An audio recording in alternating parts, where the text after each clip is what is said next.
వెంట్రుకల్లో కూడా జీవశక్తి ఉంటుంది, గోళ్లల్లో కూడా జీవశక్తి ఉంటుంది. అందుకే మన వాళ్ళు జుట్టు కత్తిరించుకోవడానికి, గోళ్లు కత్తిరించుకోవడానికి మంచి సమయాలు చెబుతారు. అది సెంటిమెంట్ కాదండి, ఆ ప్రకారం చేయాల్సిందేనండి.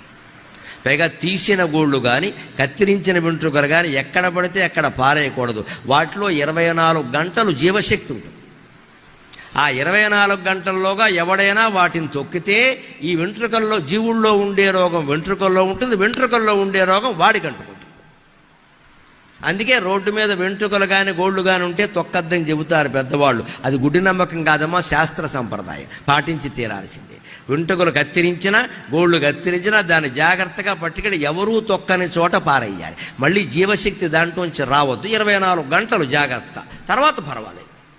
అందుకోసమే మన వాళ్ళు దానికో ముహూర్తం పద్ధతి పెడతారు. ఇక్కడ ఊరికే గోళ్ళు ఇలా నోటుతో కొరుక్కోకూడదు, అంతకంటే అనారోగ్యం ఇంకోటి. శని అంటారు, శని అంటే అనారోగ్యం, అంతకంటే